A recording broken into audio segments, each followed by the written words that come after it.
Welcome, everyone. My name is Lauren Centrella. I am the Interim Chief Development Officer here at WAMU. WAMU's mission is to connect listeners and members like you to each other and the world.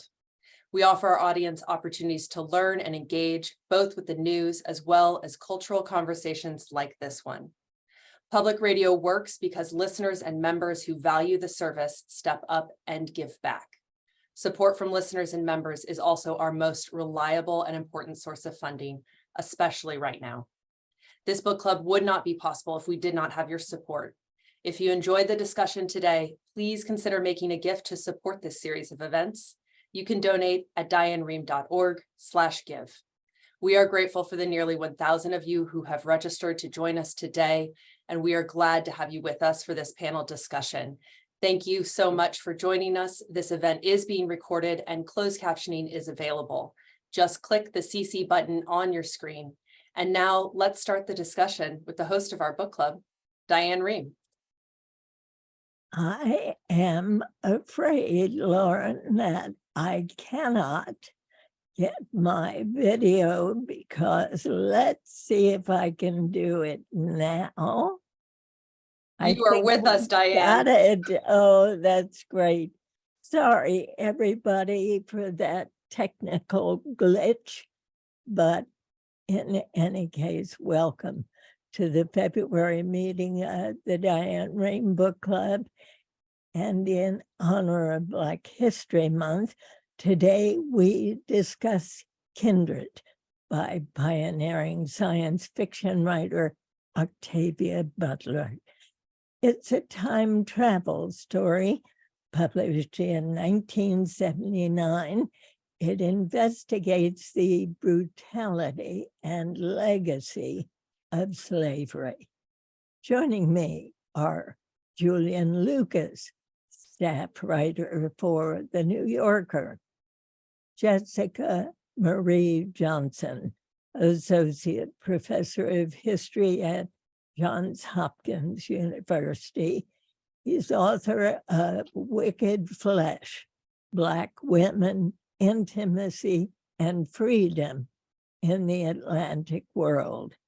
And Gerry Canavan, associate professor of English at Marquette University and author of the book Octavia E. Butler. Today's event is sponsored by Rhodes Scholar and McKay Used Books. We'll be taking your questions throughout our discussion. You can type them into the Q&A box at the bottom of your screen. We'll try to get to as many as we can. And welcome to all of you. I'm sorry about that initial glitch. I hope everybody is hearing us now and seeing us as well. Jessica, may I start with you? Talk about the title of the book, Kindred. How does it frame the story that Octavia Butler wants to tell? Absolutely. And thank you for having me. Very excited for this conversation. Thanks everybody in the audience who's hanging out with us. Kindred as a title is a really powerful title. Of course, you have the plot of the story. You have the story of Dana being pulled, thrust, magic back in time to repeatedly save the life of her many years ancestor, a white slave owner named Rufus Whalen. The one without whom she would not have been born. Exactly. So there's this wild link between herself, Rufus, the woman that he repeatedly rapes, and there's no ambiguity here. There's not sort of a kind of, slave mistress, quote unquote slave mistress falling in love situation, although that language is actually used, which would be very interesting to discuss. There's that link. And then there's the link between her in the present. She's just moved into a new home. She's recently married another white man, Kevin. And so there's all of these kind of ties of marriage, ties of kinship, ties of genealogy. And then for me as a historian of slavery, it gets really interesting because one of the things that historians talk about and scholars talk about when we talk about slavery are the ways that slavery's root logic is to tear families apart, and to tie slavery and bondage to slavery following the mother. And so you have all these overlapping layers of kinships that in a lot of ways are violent, are rotten in some ways, but are also how Dana exists, and kinships that are chosen kinships between herself and, in this moment of the 1970s and also the moment of the book, interracial relationship that is also fraught with its own tensions in that moment. Indeed. So super layered, very, very complex matrix of things going on. Indeed. Julian, how about you? What did you take away from that title? Oh, wow. Well, I feel like I could, like probably all of us, go on for a long time about that. First of all, thank you so much for the invitation. I'm honored to be here with two such accomplished scholars and you, Diane. So for me, one of the first things that struck me about the book and its title, when I first read it, actually in a high school class, I believe, was that it's such an intimate situation of enslavement in the book. Often in popular culture, when we imagine the plantation, we see something like in Django Unchained, this kind of sprawling cotton fields, something on the model of Monticello, a kind of miniature city. And of course, we've drawn a lot of connections between slavery and the origins of capitalism. And that's very important. But the reality is that most enslaved people in American history were held in small households. And, I think there's one moment in the book where Dana actually notes that, Kevin and I could have afforded the Whalen house. It's just a small brick house. And I think, not only is it kind of more representative of the reality of the time, but it really undermines the claustrophobia and the perverse intimacy of this system. And there's almost something uncanny about the family structure that evolves in the past and the way that it's overlaid on this new relationship that Kevin and Dana are starting in the 70s. But just in the biggest sense, I think, this is the Whalen house is a house that middle-class American readers could imagine actually living in. And so it underscores the way that domesticity in America, family in America, is really just shot through with this past of enslavement. So that's something I have always found to be very powerful. Indeed. And to you, Gerry, tell us about the origins of the novel and what it was that Octavia Butler wanted to get across to us back in 1979. Yeah, absolutely. I was lucky to have the opportunity to read a lot of her manuscripts and journals and private letters and papers that she kept for everybody in the Huntington Library. And so, as well as her published interviews and things like that. She talks about this conversation she had in college with a friend of hers that she thought of as her scholar, right? That this Black radical friend who would often explain politics to them and kind of go off on what we might call rants or something like that. And at one point, this friend said, I wish I could go back and kill all the people who've been holding us back for so long, but I'd have to begin with my own parents. And that's a statement that Butler said she stuck with her for the next 20 or 30 years and is part of the origin of this book, because that's what she doesn't want to do, right? Like she was raised by a single mother. She understood how hard her mother worked to keep her alive, right, and to keep them happy. She worked as a house cleaner during the high period of segregation, right, going in the back door, being disrespected by her employers. A young Octavia would witness this. And she came to understand her mother's sacrifices as, the heroism that kept her alive, and that she was part of a chain of people who found a way to live in a system that was utterly inhuman and seeking to destroy them and wanting to talk about it, right? So what does it mean to be the end product of this horrible history? And that's where I begin with the title. I think it's kindred. It's the dread of family. It's the dread of your own history and kind of coming to know the circumstances that created you and that now you are also complicit in, right? As Jessica said, she has to orchestrate the rape of her own ancestor in order to survive. But That's a horrible then thing to contemplate. there's this element in this book of magic realism and time travel. And it was a little hard to get used to at first. So before we talk about that time travel, how was that element of the book received when it was published, Gerry? Was it welcomed? Was it shot through with bad criticism? What happened? Right. Yeah, so this is the book of hers that was out of print the least amount of time and has been in print the longest. It's probably her kind of tentpole work. It's the one that a lot of people read first. And a lot of that has to do with her transformation of the concept of time travel.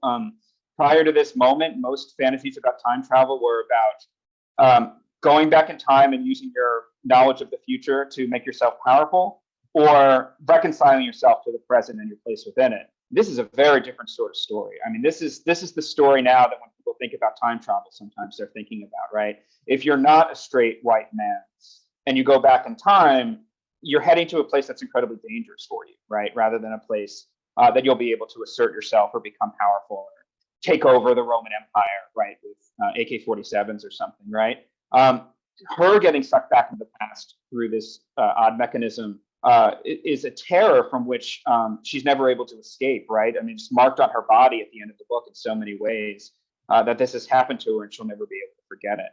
And so a lot of time travel story we work with now is in the Kindred mode, right? Rather than the kind of like earlier mode of like, I'm going to go back in time and invest in Microsoft and then I'll be rich and never have to worry about this.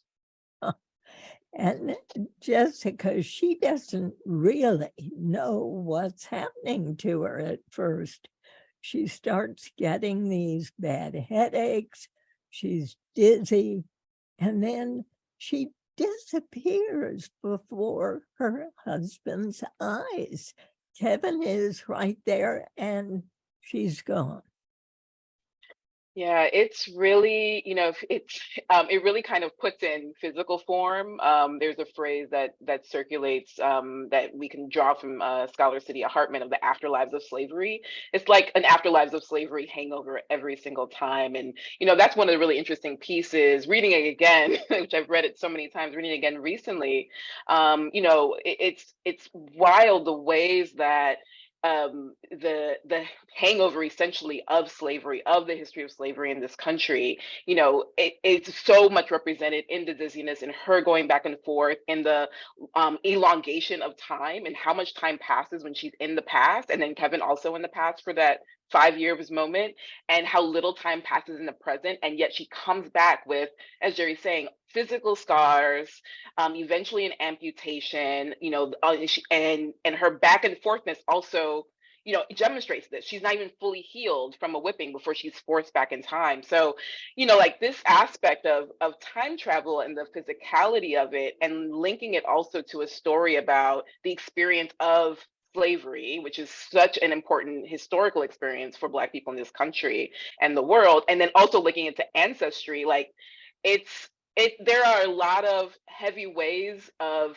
understanding the entanglement of slavery in our present that Butler is able to kind of work out through the time travel device in a way that, I like Gerry say, I don't think we'd seen it before, and it's difficult even now to kind of place it since. Like it really kind of gets us into the country's inability, like our society's inability to move past this moment, and our need to really live it and reconcile it and see it if we're ever going to continue to move forward.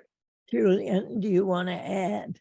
Yes, well, Jessica, I love that phrase "hangover" for the afterlives of slavery, and it made me think of another aspect of Kindred, which is just that the present of this book is happening during America's bicentennial celebrations, when everyone is kind of looking back to the birth of the country, and maybe the mainstream culture in the country is celebrating that birth. But you could look at the novel as a kind of extended commentary on the bicentennial, as Dana goes back and in a very literal sense is looking at the birth of the country and the way that Black women's bodies were conscripted into birthing this country that, you know, maybe if they had the choice, they would not have. And you know, Kindred is a watershed in so many ways, but that whole decade, you know, I think of so many of the other neo-slave narratives, as they're called, that came out in the 1970s. So Gail Jones's book Corregidora, or Ishmael Reed's comedy Flight to Canada. It was really a decade when people started to ask not only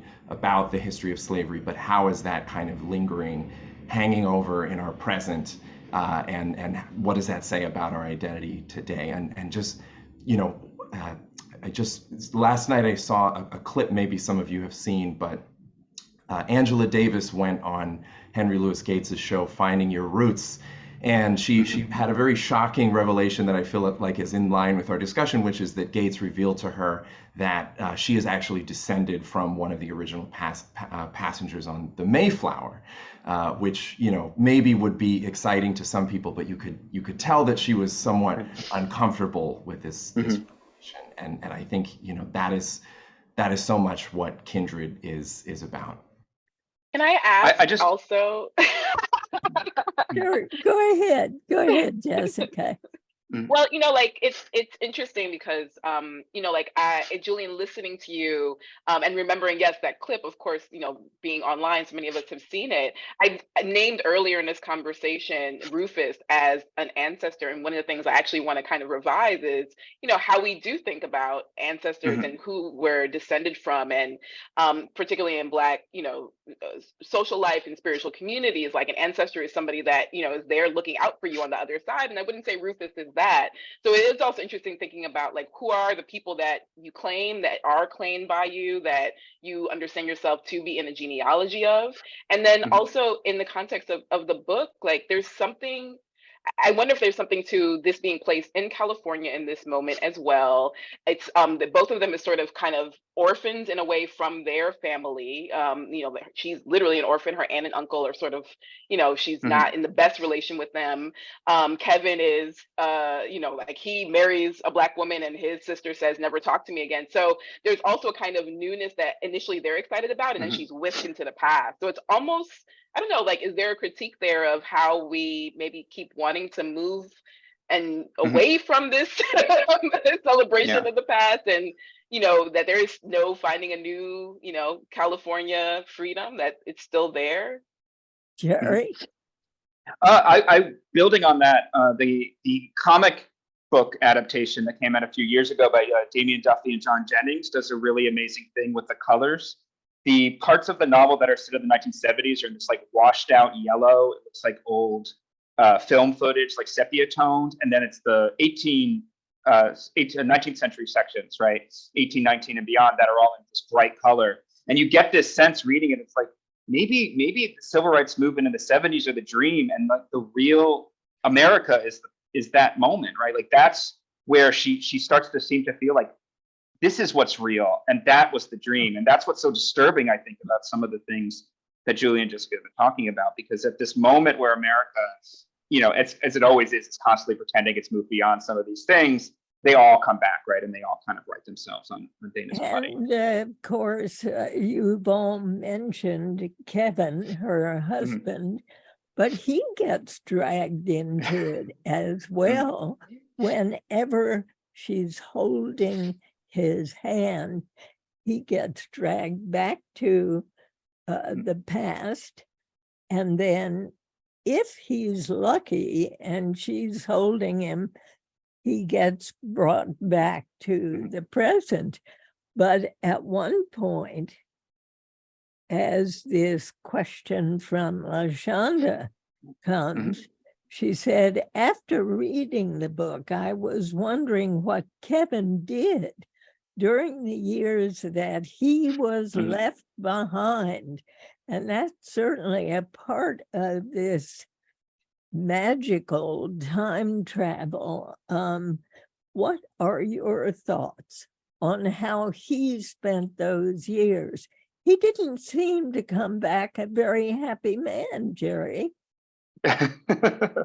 No, it's a fascinating character. My students, I teach this book commonly, and they always very interested in Kevin. They're a little suspicious of him at first, and then they become very suspicious of him when he seems to be able to adapt to the antebellum period with more ease than Dana, almost like he's more willing to put on the performance of being a slave owner than we're comfortable with. Saying, I'd be happy to live here. Yeah. Right. And that's the challenge that Kevin poses to us, right? Is it really the case that every white man living today would have been an anti-slavery abolitionist? Or is it more likely that most people would have simply gone along with the prevailing wisdom of the time and would have become complicit in it? Kevin seems to be doing things that are resistant while he's there, but he doesn't go around assassinating political figures, right? He doesn't join John Brown in a revolution, right? He's hiding rather than trying to actually change something, in part because they both seem to feel like they can't change the past or they'll cease to exist, right? They're both living under that kind of fear. I always think too about how Rufus seems to get the idea of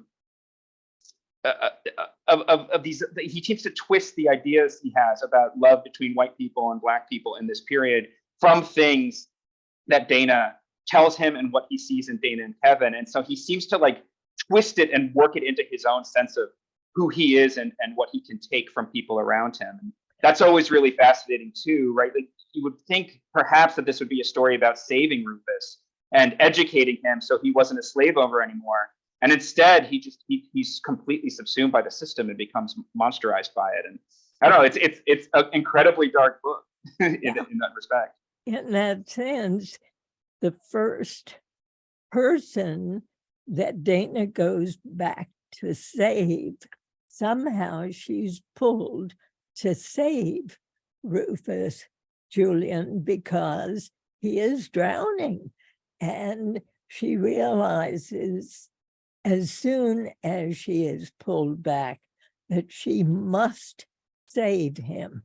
And for a while, you almost get this sense, as Gerry has just said, that she's going to educate him and that he will then understand the horrors and the unfairness and the terror of slavery. But it doesn't work, does it, Julian? No, not at all. And in a way, the idea that she can teach him to behave otherwise is a fantasy, because for her, it's really about her own survival. It's about ensuring that she will exist in the future. And this is a kind of classic Butler dilemma, because in so many of her novels, her characters are people, usually women, who are in these extraordinary oppressive situations, and the adaptations that they make in order to survive, in a way they sort of have to become complicit with the structures which are oppressing them, even as they work to help the people within those structures. So, without willing it, Dana has to become Rufus's go-between with Alice, for example, whom he rapes. And she's doing this, of course, to protect Alice, or at least she says that she's doing it to protect Alice. But of course, this is intimately bound up with the way that she comes into existence in the first place. And to me, this is the most difficult and the darkest part of the book, particularly as an African American, to talk about surviving the past of slavery. That's not necessarily always just a purely celebratory thing to say, because if you celebrate that survival and you celebrate the adaptations that people made, you also have to ask at what cost. What did people have to adjust themselves to? What parts of themselves did they have to lose? And what others in their lives did they have to constrain or even hurt in order to survive in this way? And I think it's one reason the book has lasted is because it's so unflinching in the way it looks at that, rather than just kind of saying, Dana's not, for example, a runaway. The runaway story has become very popular in more recent years. Yeah. And in some ways it's a little bit easier, but Dana is actually someone who stays on the plantation and has to live with it. And that to me is interesting. and live with it in such brutal, awful ways, because we haven't mentioned Rufus's father, who is the head of the plantation, and his cruelty, his abject cruelty to those who are living on that plantation, as though they are nothing more than animals to be sold at his whim. He impregnates Black women so that he can have more slaves and then sell them. I mean, Jessica, I found myself flinching again and again to realize how little I knew about the reality of what these slaves went through on plantations like that. Yeah, absolutely. One of the reasons I think that this text has been so powerful has been its ability to bring to life things that are hard to face, that are hard to tell, but are right there in the archive, that are blatantly in documentation, in plantation diaries, in travel narratives, in 19th century narratives by people who run away. Douglas is not the only one. There are so many. Jacobs is a famous one for relating sexual violence. And so, the one of the realms that this text has operated in has been the kind of Venn diagram of Black literature and Black history courses and Black feminist thinkers who have really taken up this text as a way to put into narrative form the experiences that are there on the page to be found for historians, but are hard to face and hard to link to enslaved humanity, because enslaved humanity is also hard to find as a historian. I mean, Gerry, one of the things I learned from your work are the ways that Butler went and did firsthand research, went to the archive, went to Mount Vernon, I believe. And so experienced, like the actual space of the plantation, and was able to, from that, draw out some of the very real realities. These aren't fantasy. It's not a fiction. It's not, I mean, it's fiction, but it's not a fantasy, right? It is very much the lived experience. And there's nothing that is inconceivable in that present moment. Like, not a single thing that is related in that book is out of the realm of the everyday experience of enslaved people. But what makes me a little uncomfortable is that the reason that this book has now become read again is because the series that's on television, and the series itself got a huge play in the New York Times. I don't know how many of you have seen that series. I have, and I thought it was god awful. I thought that the actors in it were just so lame, just did not come anywhere near what Octavia Butler had written in terms of character, in terms of courage, in terms of the willingness to put themselves forward. And I thought that Kevin was a weak sister. I mean, he just had nothing. And I don't know. Have you seen it, Gerry? Forgive me for going off on that. I saw the beginning of it. I mean, they make a lot of kind of plot changes, right? The original sin of it is that they tried to make it into an ongoing series when it's perfect material for a 3-hour movie, right? And trying to make it open-ended in that way, I think, was just the wrong way to go. I'm so glad that they are finally adapting her work as opposed to just plagiarizing it and not giving her any attribution, which is what they were doing for the previous 30 years.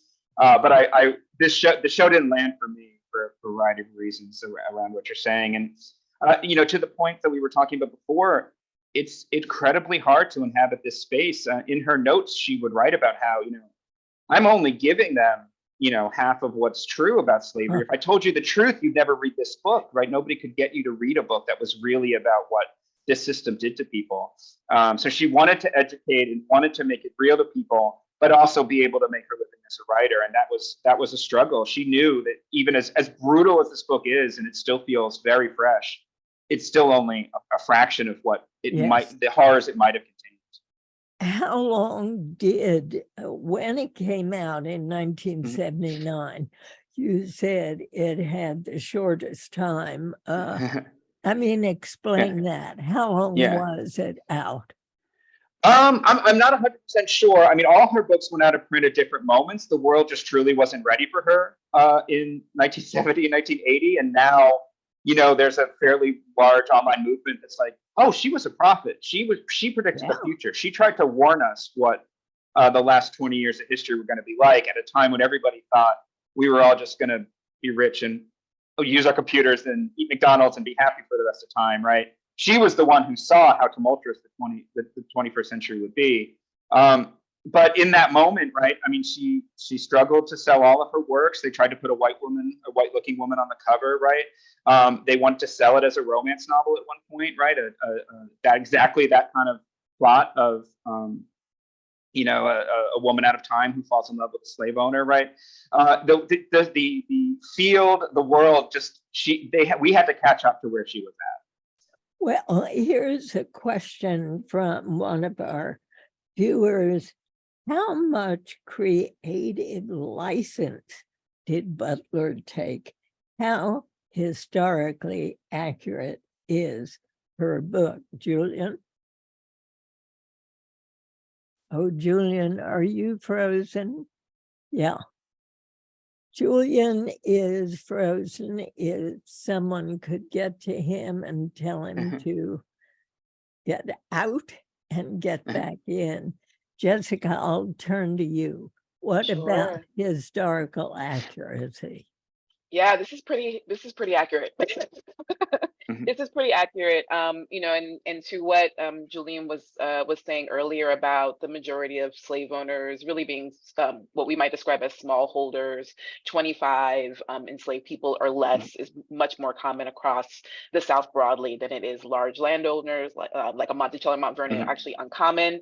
The experiences of the enslaved household, the kind of everyday violence that you experience from those in the household, from children like Rufus when he was a child, from Margaret Whalen and her kind of casually throwing scalding hot coffee at Dana at one point, and stalking around her, like there was nothing out of sorts really, like that Alice experienced, that Sarah experienced. The labor is very relational. It's well done. It's well done in that context. And so unfortunately to our questioner and to those reading, really Butler is right.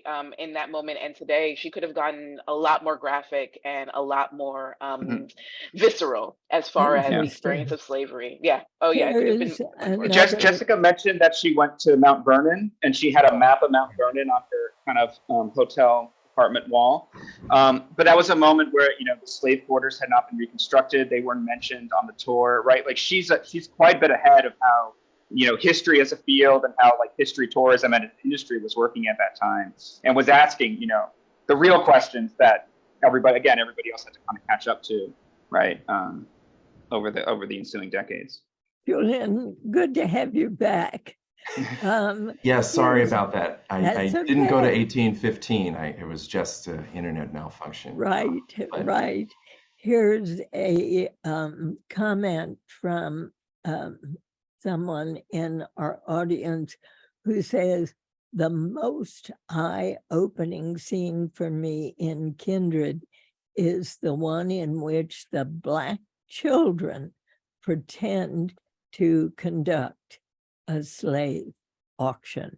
What did you think of that? And by the way, you're muted.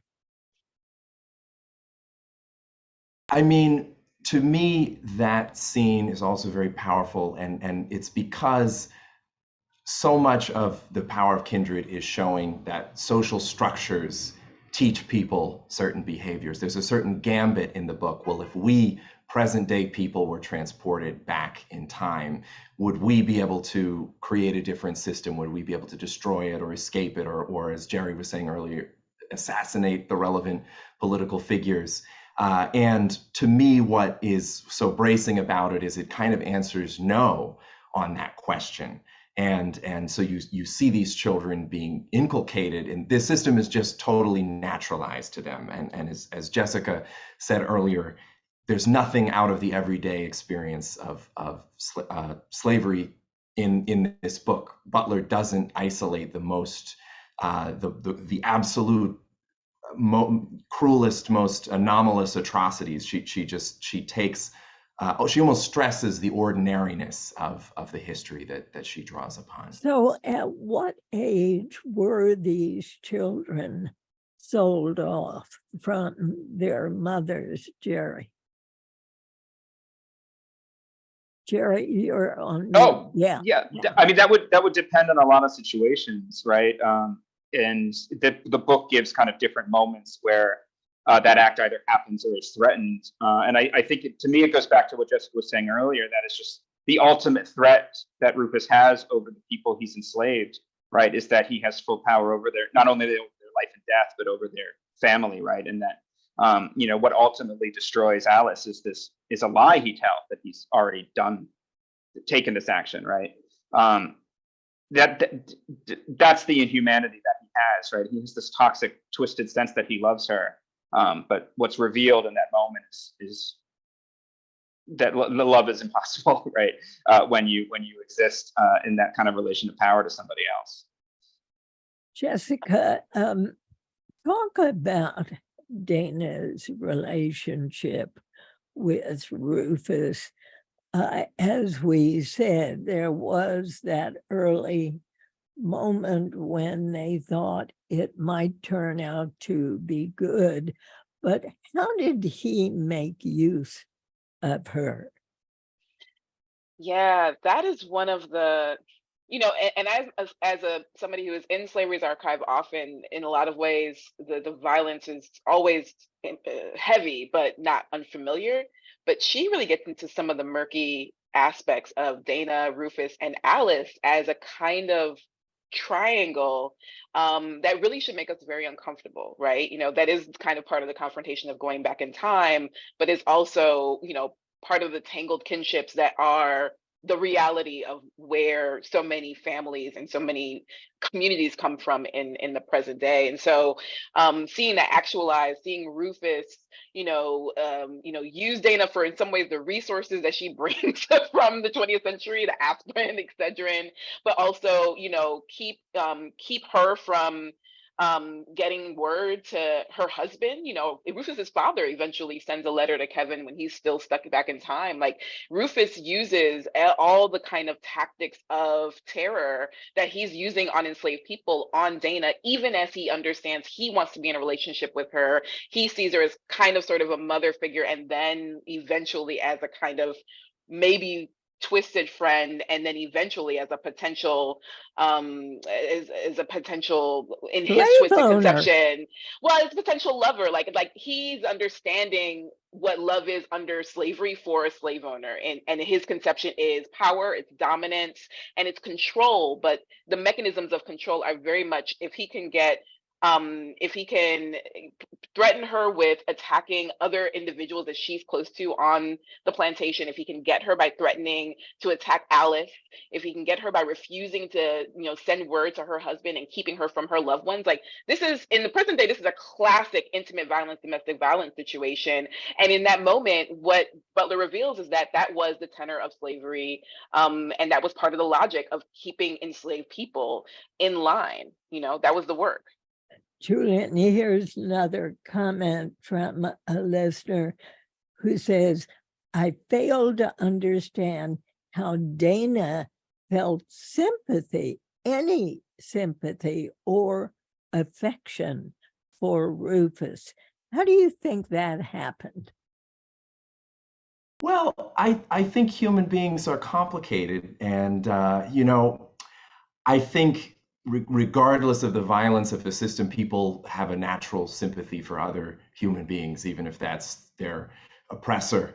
And, and that can certainly, people can learn their way out of that as they see how the system works. But I mean, I can certainly also, I mean, Dana is coming from a present, which is, however racist, it's not the time of slavery.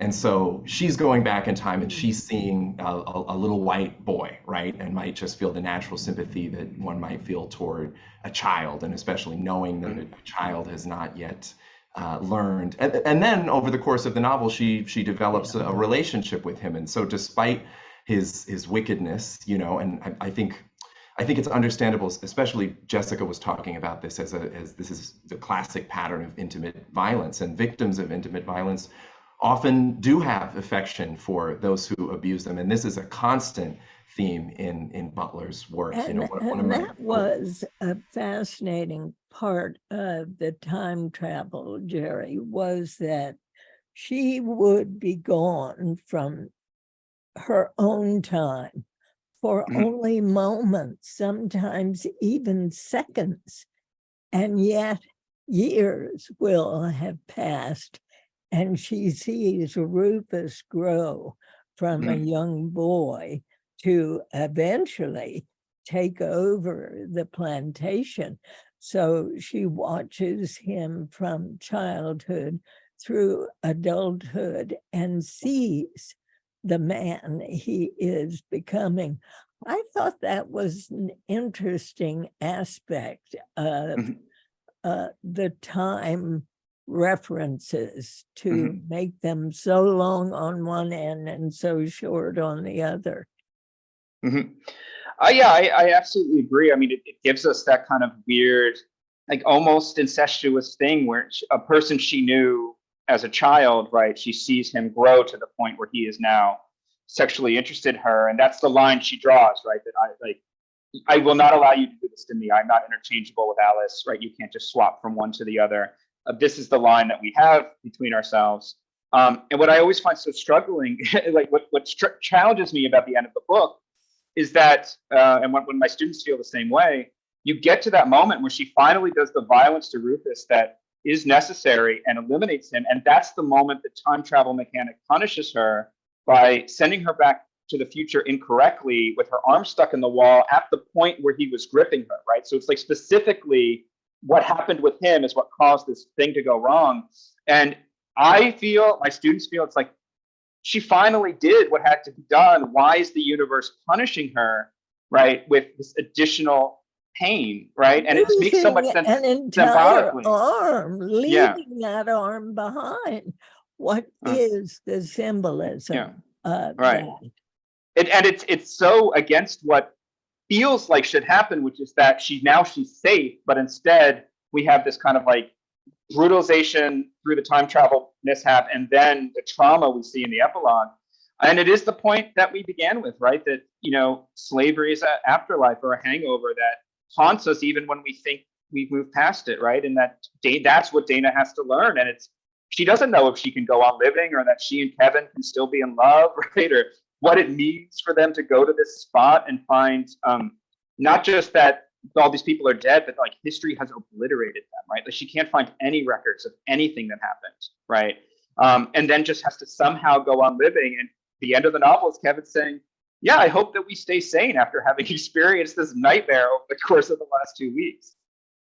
I mean, if I can jump in, one of the things on this same road, one of the things that is, I suspect one of the reasons that this has been taken up and this novel has been held so precious by Black feminists is that it really does illustrate that there are no sort of pure choices in a society born of slavery, and certainly a society in which slavery is the name of the game. And so even the choice that seems like, oh, I'd go back, I'd kill everybody, I'd go back, I'd kill whoever, even if that seems like the most logical choice, the most heroic choice, the one that is inevitable in some ways in the moment that it happens, and her impending rape or her possible rape and the line she's drawn in the sand, there's still a cost, right? There's a cost for her as she moves into the present. There's a cost in the past where, like the loss, the death of a slave owner always leads to the dissolution of an estate, which leads to dissolution of enslaved family and community. And I think that messiness is really, really key to hold on to. It's something that Butler is so good at across all of her texts,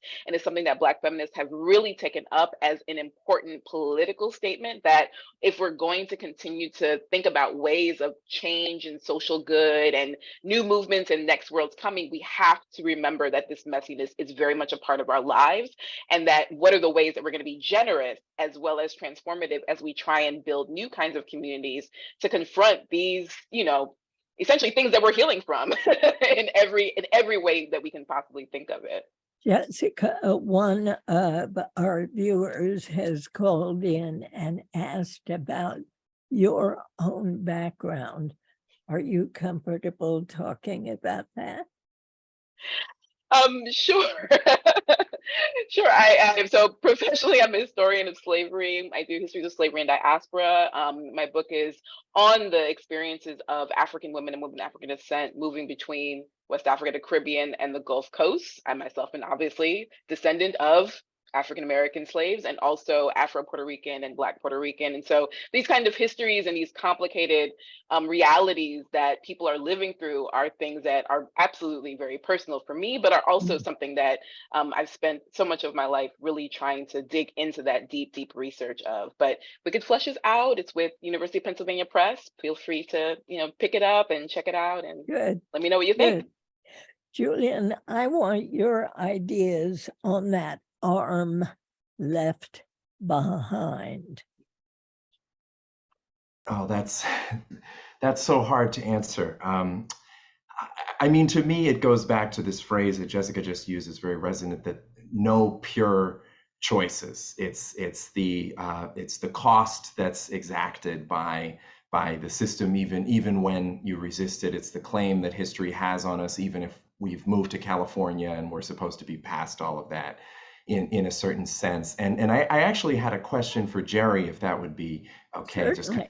Just, one of the most interesting things that I learned writing about Butler and about Kindred was that she originally was considering it as part of one of her series, the series that includes the novel Wild Seed, that deals with similar themes. And I just wonder if you could say something about how Kindred and particularly this dynamic of no pure, the constrained choices, how that resonates in maybe some of her other books that people might want to read. Oh, I'd love to. Almost all of her books are about, in some sense, right, what the limits of survival are. When does survival become mere survival? Like when is too much complicity with the system enough? She wrote other versions of this novel that were part of her other larger series that included a kind of mutant superheroes who take over the world.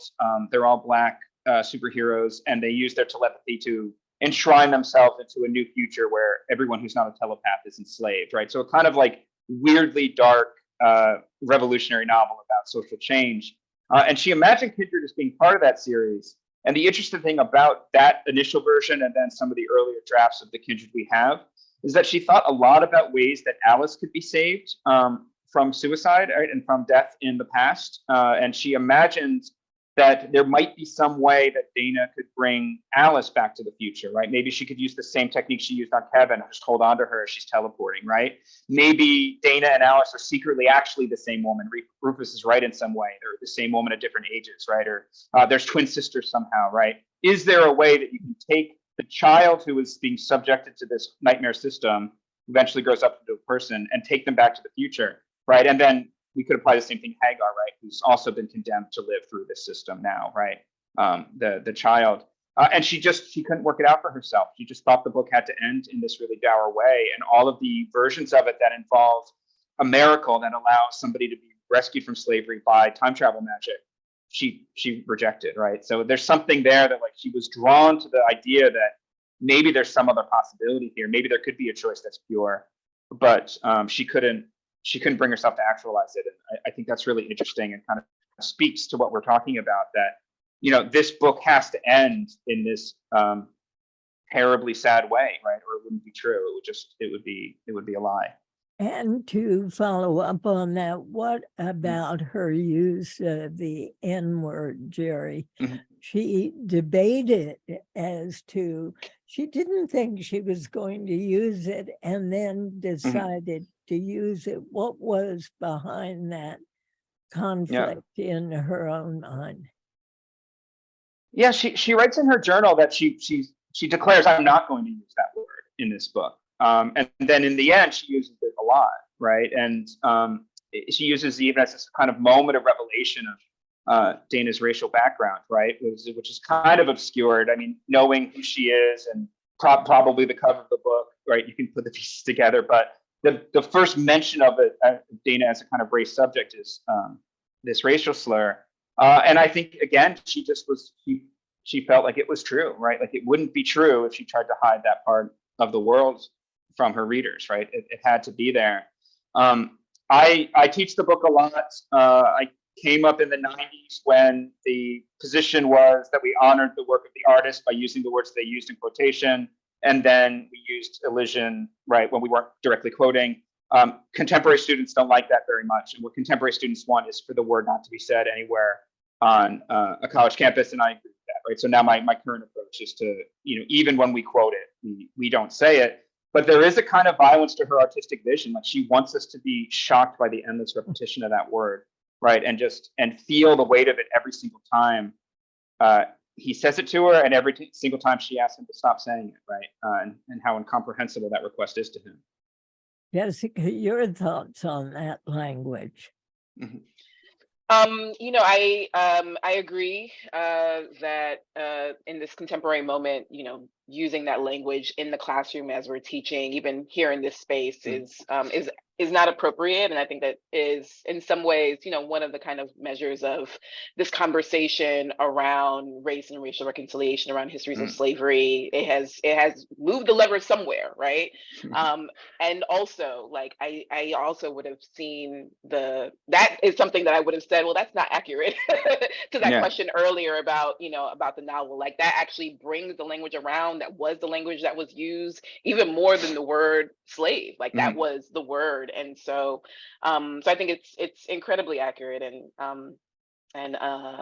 it's a sign of the times. If we're measuring things by language, there is a way to measure how we're using that word, and maybe a glimmer of hope. I'm looking at your lovely dress and thinking how all she had were trousers. So they kept calling her a boy. And she wanted to stay that way. She sort of felt as though she'd be more protected that way. I have to say it was a novel that to get through was really hard. I, as a white woman, should have known more about this before now. And yet our schools and Florida and our governor, do you suppose this is going to be a book he bans? Who can know? But there are an awful lot of books that we do know that are out there that are being banned. And I'm so sad that that is the case. I want to thank you all so very much for being with us and for helping us understand the richness of this book and the lessons we need, all of us, to understand about our own history as it has been taught and as it should be taught today. Thank you so much, Julian Lucas, Jessica Marie Johnson, and Gerry Canavan. Thank you. And A thank you to the sponsors of today's event, Rhodes Scholar and McKay Used Books. Before you go, please take a minute to fill out a short survey about this event. It's going to pop up on the screen. And if you would please consider making a donation to WAMU. Your financial support is what makes it possible for us to bring you events like this one. Go to dianerehm.org/give. The next book club meeting, pardon me. The next book club meeting will be on Wednesday, March 29th. Our March book is Demon Copperhead by Barbara Kingsolver. I'll host both a panel discussion and a conversation with Barbara herself. So keep an eye on your inbox for more information. Our book club is produced by Allison Brody. Adrian Danhauser is our engineer. Today, Yetlin Zhang is our events manager. We couldn't do it without the support of Allie Dickman, Lauren Centrella, Verinder Silva, Michelle Keegan, James Coates, and Michelle Morgan. And a very special thanks to all of you for being with you. I look forward to seeing you again next month. Have a great month. I'm Diane Rehm.